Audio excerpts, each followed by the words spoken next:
Well, good evening, friends. Mark Holmes here, and as always, I want to thank you all for watching, commenting, subscribing, and being part of the Joe Boo Sports Report. Without you guys, as well as you ladies, you know that this literally does not work. Man, my voice is literally raw from yesterday's live stream. You know, watching Philly 500 meltdown, and then of course our game. There's so much emotion that goes on and excitement, you know, the rise and the fall and living and dying literally with your team. And I got to tell you, it's actually nicer to sit out here with the cushions on here. Usually after the game, I just put them all away and I only take them out for company. I never get a chance to actually sit on these things because I'm always over there, and damn, this is actually pretty cool here. I love entertaining, and I love having people around and people having a good time and stuff. And a week from now, we'll be out here watching the Eagles versus the Cowboys. I cannot wait. Philly 500 wants to bet me for that game, and I'm debating on whether or not we should do something. I just don't know. He wants Philadelphia.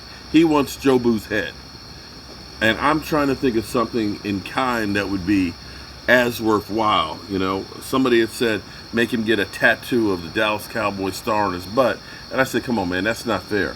The fact that I'd have to see that on his ass to prove that he actually did it, no, bro, that's just too painful for me. I've thought about making him wear a Dak Prescott is my daddy shirt, and a fat head on the wall, which seems like a decent one. I don't know. Maybe you guys have some suggestions on what we should do with Philly 500 and stuff, but I'll think about it. I'll sleep on it tonight. But quietly, I don't know if you've noticed something. Last year, we had so many plays that should have been decent-sized plays that ended up going to the house.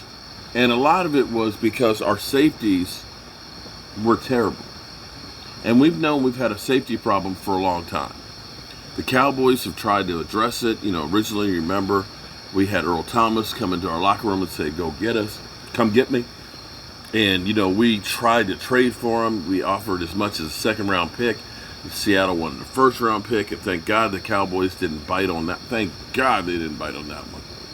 And then 2 years ago, we had the whole Jamal Adams situation where Jamal Adams, coming from Texas, wanted to come back to Texas, wanted to get paid from Texas, and we flirted with that.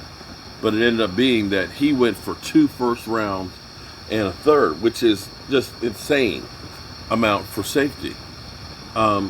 We had brought in last year Clinton Dix, and we had Xavier Woods, who was a late round draft pick, that we thought we could make him into a great safety, and he was just terrible last year. He was just terrible. I don't know how he's doing this year so far, but I'm just glad that he's gone, because I don't know what happened from him being in college.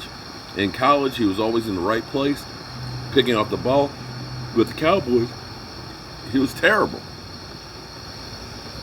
But safety, surprisingly enough, has not been our issue this year. Nobody's really talking that much about it, but between, you know, and to think about this right now. We got Malik Hooker, who got his first game, right? We've got Donovan Wilson, who just missed this game, right? We got Jaron Curse, and we have Demontre Kazee. We've actually had playing with guys that have been injured or coming off injury the first 2 games. Like I said, Donovan Wilson was out. Malik Hooker, this is his first game. Jaron Curse is playing because Kazee is kind of banged up. But there was no letdown in the safety position. This is one of those spots where we went from last year where we were like, yeah, can a brother get a safety? Can a safety not be a lead blocker for Washington's back and literally lose the players because he's running towards the end zone and he can't see where the ball carrier is, who's literally right behind him? I don't know if this is the change in young players that are developing or if this is the Dan Quinn effect, Whatever it is, and I dare say that Dan Quinn has, all fairness to Mike Nolan was given a raw deal.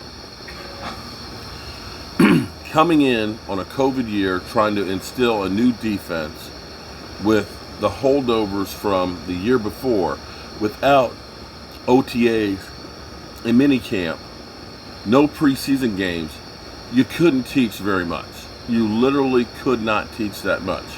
And so there was a resistance from those guys, and guys like Jalen Smith that said it's too complex. And Jalen Smith, who was so arrogant that he literally said, the problem's not me, it's the defense. They didn't buy into what he's doing. Dan Quinn, on the other hand, who is a hands-on guy, a guy who literally uses Run DMC and knows the words, okay? He knows the words to Run DMC. So right there, he got my respect. But he's gotten those guys to buy into it because, see, the reality in life is if you do not believe that something's going to work, chances are you're not going to work very hard to try and make it work. And that was the problem last year, where those guys didn't buy in to what Mike Nolan was saying. Dan Quinn has had an incredible impact with those guys. No ifs, ands, or buts about it. They believe in him. They look to him. They will follow him through a brick wall. And that right there alone will help make you successful, that your guys believe in you. Another person that seems like there's an article that was out there, of course, and Captain Obvious, that Kellen Moore may be a hot commodity if this season goes well for the Cowboys. Much in the way you look at Norv Turner. Norv Turner made his name as the Cowboys offensive coordinator. And let's be clear here.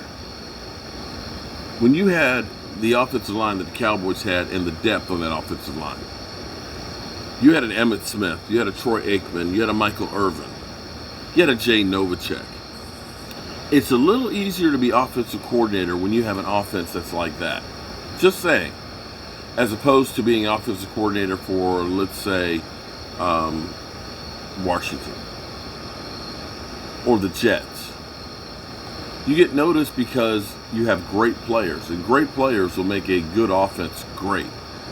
And that's a benefit that Kellen Moore has. And I'm not saying Kellen Moore isn't good, because he is. He ended up looking at last week saying, Tampa Bay, we cannot run the football against them. Let's use the screen plays as long handoffs and attack that offense, and was close to being successful. This week, going the polar opposite and literally using the run game, saving his quarterback's shoulder, and keeping Joey Bosa with a second-year tackle going against him with no hurries, no pressures, no quarterback hits. You have to look at that and say, that guy did a hell of a job, and that guy may be in demand.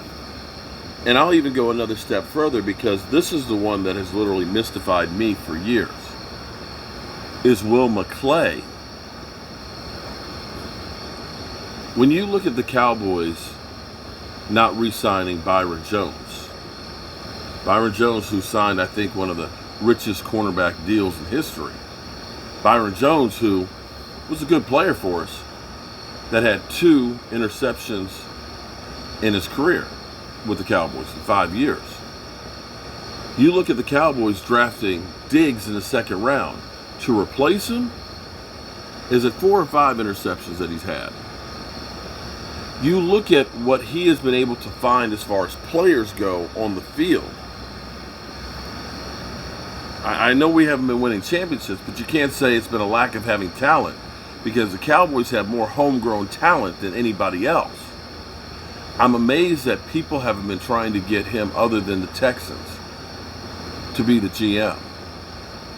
If this season is successful, you will look at a lot of coaches here that people will want. There's no ifs, ands, or buts about that. Success breeds desire to take what you have. I hope that this year ends up being a magical year, because the team and the coaching staff is going to be totally different next year, and they better make the most of what they have right now. So with that being said, I am going to